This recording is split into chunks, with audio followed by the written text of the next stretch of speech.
Today, we're going to dive into a really powerful idea from Joseph Nguyen's book, Don't Believe Everything You Think. And honestly, it all boils down to one simple little distinction that could completely change how you deal with stress and suffering. So let me just start with this question. What if all the stress, all the anxiety, that feeling of being completely overwhelmed, what if all of it was optional? It sounds kind of crazy, right? But the core idea here is that ending suffering isn't just possible, it's a skill you can actually learn. And to really get how this works, let's start with a simple story. It's a perfect way to see how the exact same event can create two totally different realities for two different people. Okay, so imagine this. You and a friend are both driving to a huge, life-changing job interview. The stakes couldn't be higher. And then, bam, you both get a flat tire. The situation on the outside is identical. But what's happening inside your heads? Well, that's where things get interesting. Your friend's mind just goes into a complete meltdown. It starts piling on judgments, telling these catastrophic stories.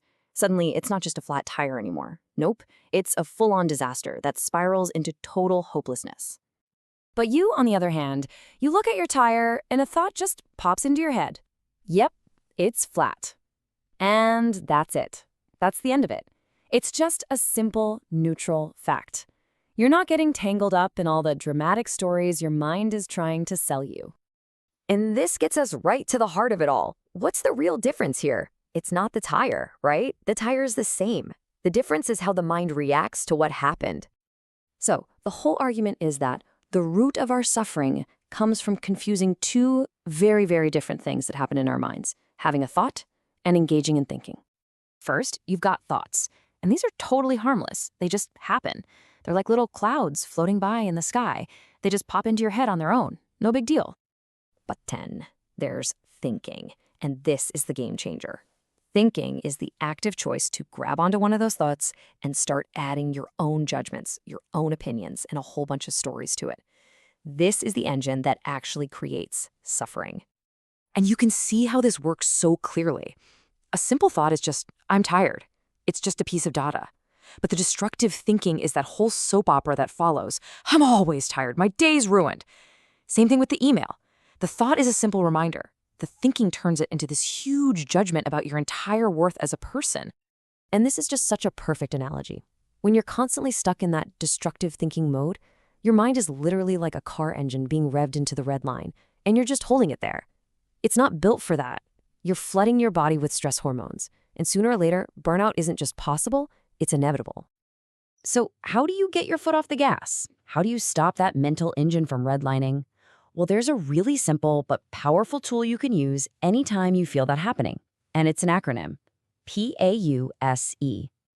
And the whole thing starts with your breath. But we're not talking about just any breath. We're talking about a specific research-backed technique called the physiological sigh, which can instantly hit the reset button on your nervous system and pull you out of that fight or flight stress response. So here's how it works. P is for pause and breathe. You take that physiological sigh, a deep inhale through the nose, then a second sharp inhale, then a long, slow exhale. A is for ask. Ask yourself, is my thinking right now helping me feel the way I want to feel? U is for understand. Understand that engaging in that thinking is a choice. You can just let it go. S is for say the mantra. Thinking is the root of my suffering. And finally, E is for experience. Just feel whatever emotions are there without judging them. Let them pass right through you, like waves in the ocean. And when you start practicing this, something pretty incredible starts to happen. You stop getting so caught up in the overthinking, and you just become present. And it's in this mental quiet, this stillness, that you unlock a whole new level of clarity and even performance. See, a quiet mind is what allows your intuition to finally speak up. It's kind of like an elite athlete who's in the zone. They're not consciously thinking through every single move. No way. They're trusting their subconscious to guide them perfectly to the very next step they need to take. Okay, I get it. You might be thinking, hold on a second. How can I possibly be productive if I'm not constantly thinking? Isn't that how problems get solved and work gets done? But let's just flip that question on its head. How many times has overthinking actually stopped you from being productive?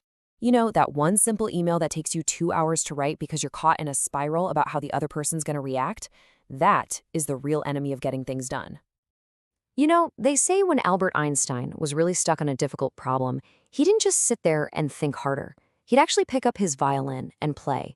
He knew that he had to quiet the conscious noise in his head to let the real creative solutions bubble up from his subconscious. That's the power of a still mind. Okay, so let's tie this all together. What's the big takeaway you can start using, like, right now?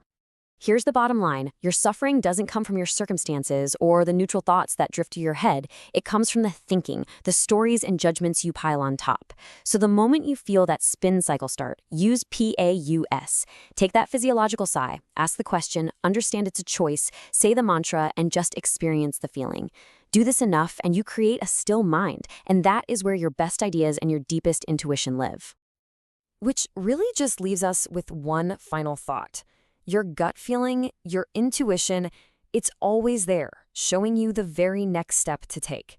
The only real question is, are you making your mind quiet enough to actually hear it?